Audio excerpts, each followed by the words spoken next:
Investors and a local contractor shocked to find out they were on the hook for hundreds of thousands of dollars. I think he thought he could just get away with it. Tonight, 8 on Your Side unravels what happened and why some are crying foul over the sale of one of the properties. New discoveries in the search for forgotten graves. What they found has to be respected. The mysteries lying below the surface could lead to a big change in plans. And it's the newest building to tower over Tampa. What will it be like to live there? Tonight, we're getting a look inside. Good evening, everyone. I'm Josh Benson. And I'm Stacy Scheibel. Thank you for joining us. Well, local developers accused of sticking a contractor and investors with more than $500,000 in unpaid debt. And there are allegations one of the 7 homes involved should have never been allowed to sell. 8 on Your Side investigator Walt Buteau joins us live in studio. Stacy and Josh, court records show at one point the contractor was owed more than $600,000, and the investors say they are owed money too. And there are claims in the civil case alleged fraud was involved in the sale of one of these properties. Contractor Todd Britton Hare had an agreement to build 7 Tampa homes for Max Venture Group. But then he claims the money he was owed stopped coming. I kept being told, I'm going to pay, I'm going to pay, I'm going to pay. It's coming from the finance company, and it just never did. He filed liens on the properties for what he was owed. That should have stopped the developer from selling them. But one of the homes sold anyway for $500,000. We have a whole brand new plumbing system. And Britton Hare tells us the buyer had no idea they owed an additional $102,000 because of his lien.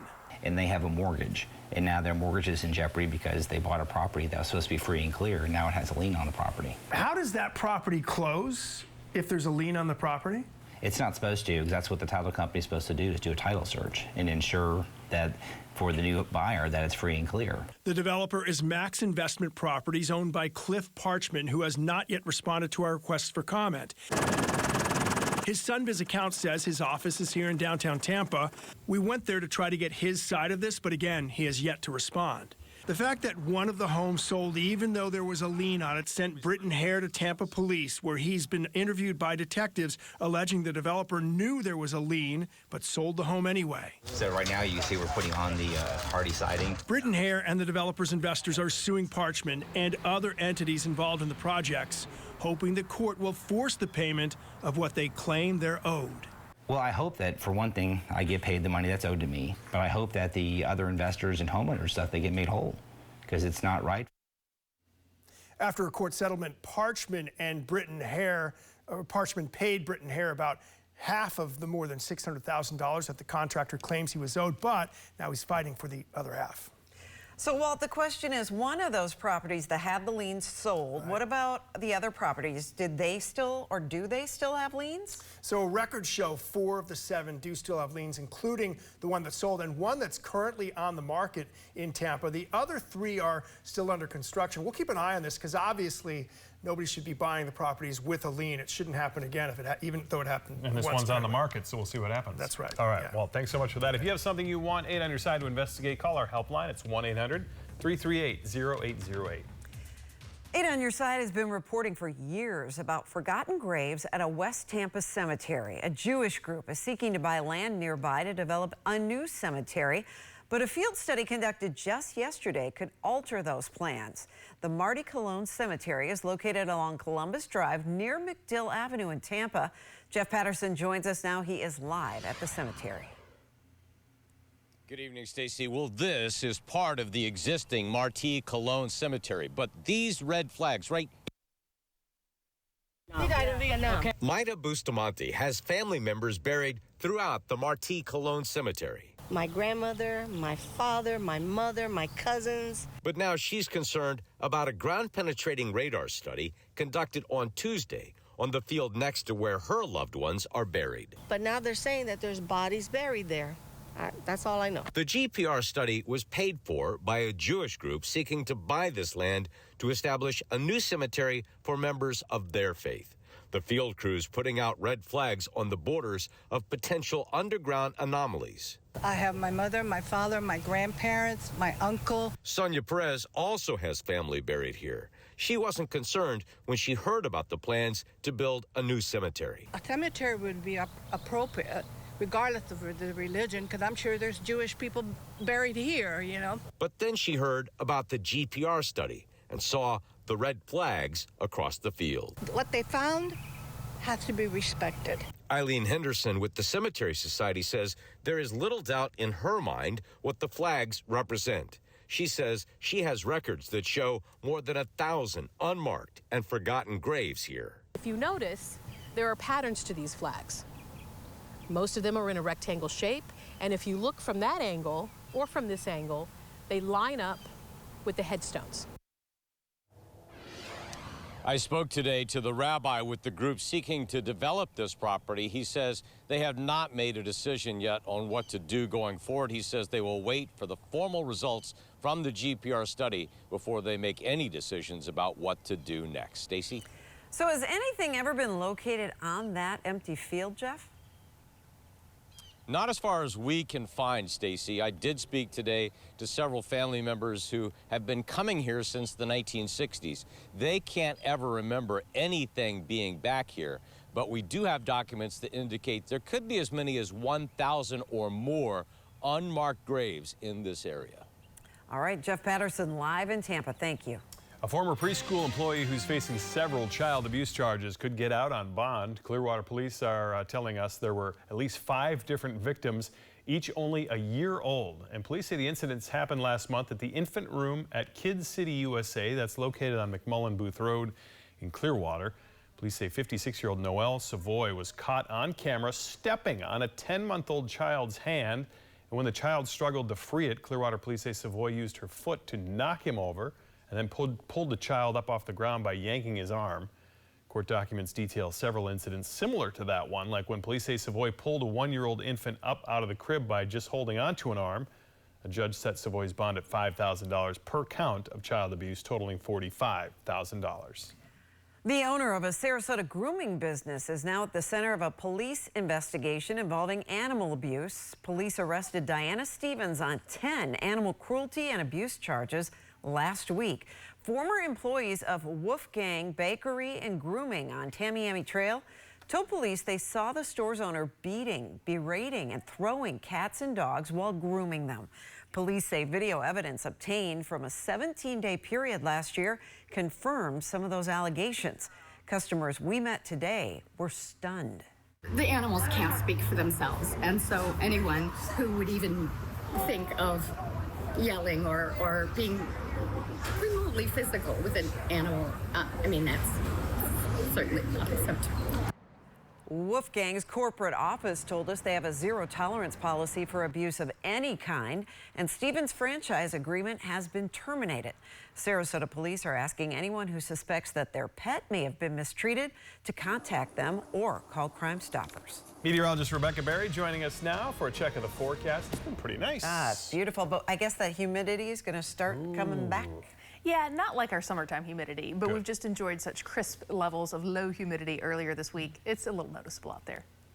As far as the forecast goes for this evening, we've got clouds building in, and we also have some chances for showers, mainly along the Nature Coast. They're very light showers. We're calling them coastal sprinkles, and they've been occurring in Citrus County, and we're starting to see them creep into Hernando County a bit there as well. But mainly Crystal River's starting to get a little bit drier. They had some showers pass through earlier, some sprinkles left over just to the south of Homosassa Springs. It's all a part of this broader system of cloud cover. It's a low pressure system that's dragging a front basically across the state, but the rain's been eroding as it got closer and closer to us, and forecast models have been drying it out all week long. And so once again, a couple of coastal showers, but that's about it. We're not looking for any significant rain area-wide, just some mainly Citrus, Pasco, and Hernando coastal showers, and then getting a little bit quieter overnight tonight.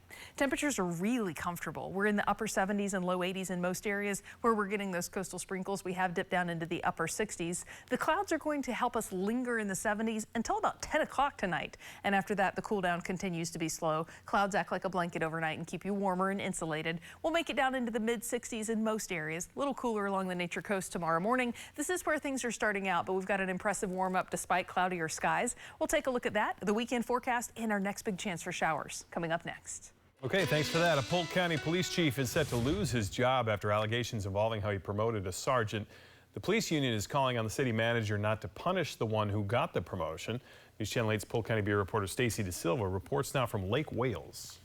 Lake Wales Police Chief Chris Velasquez has led this department since 2011. Next month, the city manager says he will advertise the search for his replacement. Pastor Clayton Coward and his group Poor Minority Justice Association filed a complaint against Lake Wales Police Chief Chris Velasquez. As a result, Velasquez is being pushed out. The move was swift, and I think it was fair. Cowart says people from inside and outside of the Lake Wales Police Department came to him regarding the promotion of Sergeant Dale Hampton to lieutenant at the end of last year. They say leadership altered the job application to accommodate Hampton earning a required degree shortly past the deadline. It's causing a climate within the agency that's going to make it difficult for people to trust him in the community. City Manager James Slayton sent Chief Velasquez a memo this week stating an investigation found an appearance of unfairness in the process was evident. Slayton also wrote he has heard repeated public concerns about nepotism and a lack of transparency. He concluded in the best interest of the department and community, he would be advertising the search for the chief's replacement in April. I can tell you that myself and the PBA has never had any issues with the chief at all. We work well together. Nick Moralda is president of the West Central Florida Police Benevolent Association, the police union that represents much of the Lake Wales police force. He sent this memo to the city manager Wednesday, urging him to maintain Dale Hampton's position as lieutenant. He put in his paperwork. He applied for the position, went through the process. He was promoted to a lieutenant. He's not under any discipline right now. He did absolutely nothing wrong. Slayton wrote in the memo that Chief Velasquez can remain in his position until a replacement is appointed. Reporting in Lake Wales, I'm Stacy DeSilva, 8 on your side. The water is clearing along the Venice coastline following a messy necropsy of a beached whale. Officials had warned that the water was contaminated from the South Jetty Beach down the coast to Casperson Beach. They were also concerned that the blood in the water could attract more sharks than usual. Now they say the tides have carried that water away, and today they lifted the no swim advisory. It could still be quite some time before the necropsy results reveal why the whale died. The latest apartment tower to show up on the Tampa skyline is going to have some remarkable views. But what will it be like to live there? Still ahead, we're getting an inside look at the new 31-story tower as construction nears completion. Plus, coming up in sports, Baker Mayfield talks about playing for a new offensive coordinator, a coach he already knows from a previous team. You're watching News Channel 8 at 6, Tampa Bay's most watched 6 p.m. newscast.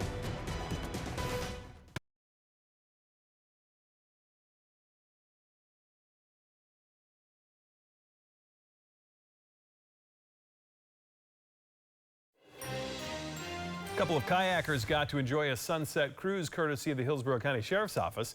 On Monday, they became stranded in Cockroach Bay and called for help. The Sheriff's Marine Unit located the kayakers and safely brought them to shore. Well, there is a lot of construction right now around the Tampa Bay area. And one apartment tower is standing out. It's called The Air, and it's located on Tyler Street across from the Straz in downtown Tampa. And this afternoon, News Channel 8's Alessandra Young got a tour. Take a look at this view behind me. Now, officials say this is going to be the tallest building to open in the next 2 years until 2026. With hard hats and safety vests on, we were able to see the new apartment tower that will soon be home to hundreds of people. The skyscraper is nestled in the Arts and Entertainment District. It has a great tie to the Riverwalk, all of our cultural institutions around it, as we are in the River Arts District for downtown Tampa. With more than 300 units, a pool deck, conference rooms, and retail on the ground level, officials with the project say this building is making its mark. It's super exciting to see the growth. It's really fun to watch all the different cranes go up and all the towers and just being a part of it and kind of having that stamp here in the skyline. With the explosive growth Tampa has continued to see, officials with the Downtown Tampa Partnership say the building will only bring in more economic growth. It means thousands of people coming in and out. Additional density means more vibrancy, more activity, more economic development for downtown specifically. Construction on the Air building is nearing its final stages before opening its doors. Everybody so far has been really, really excited. I think the amenity spaces are what people are most interested in seeing because they are so unique kind of for the area. There's not a lot of other communities that offer as many spaces as we do, nor as large of the spaces. This skyscraper is set to open this summer. In Tampa, Alessandra Young, 8 on your side.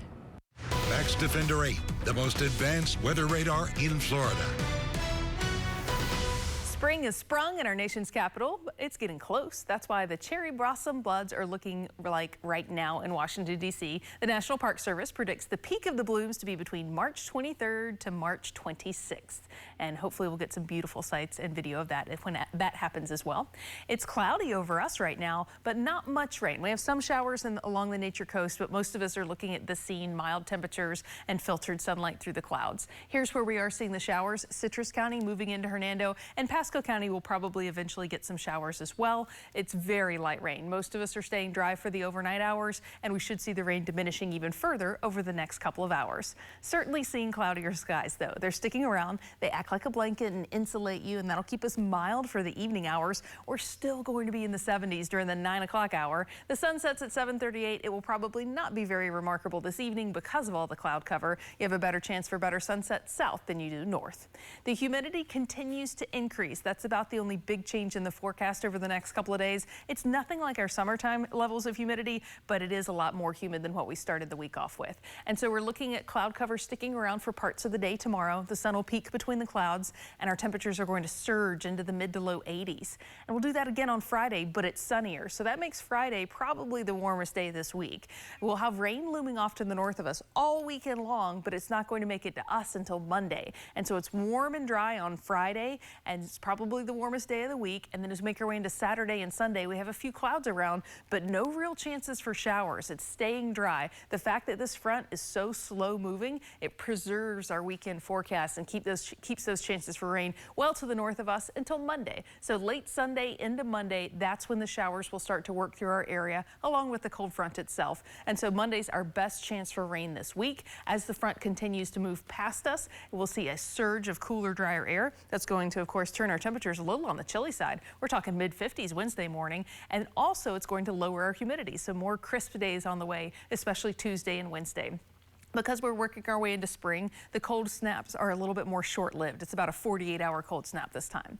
And so staying dry tomorrow and on Friday, staying dry on Saturday, and mostly dry on Sunday. Might have a stray evening shower ahead of Monday's chances for rain, but Monday's certainly the premier chance for showers this week. In fact, looking over the next 8 days, we don't have much of a chance for showers except outside of Monday's rain. Temperatures, though, they are nice and warm, especially over the weekend. We're looking at mid-80s on Saturday and Sunday. Even before the rain, we warm up nicely on Monday, but behind the rain, we're only hitting 73 on Tuesday, and we're only hitting 76 on Wednesday, and that's after a chilly start in the 50s. We do make it back to more normal levels of warmth on Thursday, topping out at 79 degrees.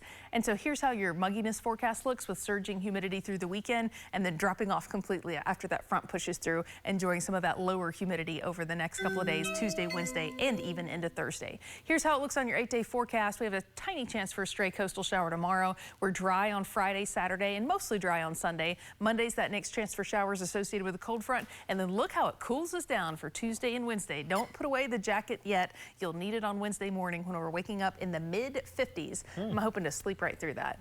Make it out by the time we get into the 60s. Kids gotta go to school. There's no dice for me there. No, I'm going to go enjoy it. I like it in the 50s. I like it a little cool. Go it's enjoy be the hot 50s. before That's we your know thing. Have at it. All right, we'll be right back. Stay with us. News Nation tonight. Turmoil in Haiti. Is Florida next? Congressman Matt Gaetz weighs in on the crisis. You're looking at a massive impact on the United States. And how he thinks the U.S. should handle a potential flood of refugees. In a one-on-one with Leland. On Balance tonight. Special guest Bill O'Reilly on Cuomo. Desperately wrong. How am I desperately wrong? TV's liveliest, most honest debate. I'm not even saying that you're wrong. It's just, it's more complicated. Tonight at 8/7 Central, only on News Nation. To find News Nation, go to joinnn.com.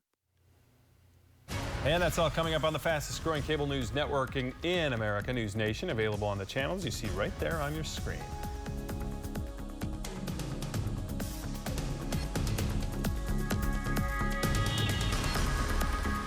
Everyone's morning starts a little differently. Our starts with today's news.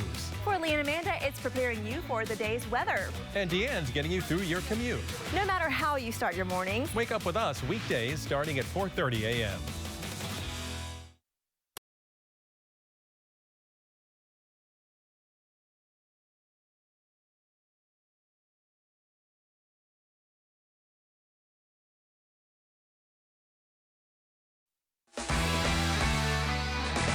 Boy, today was a sigh of relief for Bucs quarterback Baker Mayfield. His new 3-year deal is official, and now any worry gets replaced with let's get going. I had a chance to ask Baker about the transition from offensive coordinator Dave Canales to Liam Cohen. The two worked together for 5 weeks with the Los Angeles Rams, and while the systems are similar, Cohen does add a personal touch. What did he do for you in L.A.? Where does he fit in here?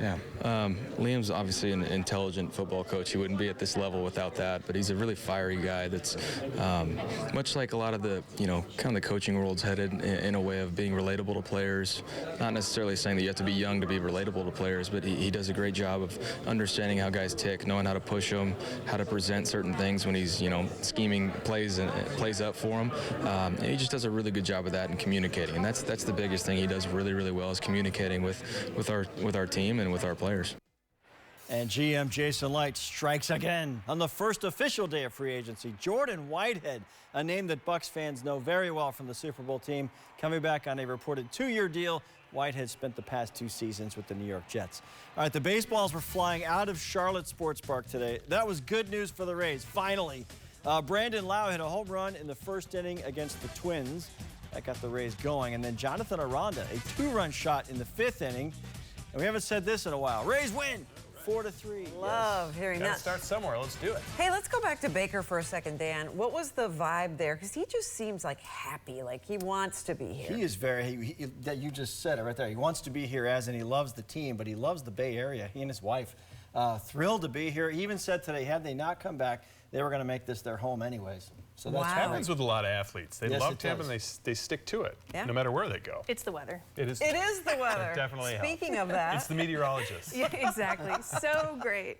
Tonight's good? Yes, very mild and lovely. A little on the cloudy side, probably not much of a sunset. Okay. Right, thanks for that. And thank you for joining us. Nightly News is coming up next. And we'll see you back here tonight at 11 o'clock. Until then, have yourself a good night.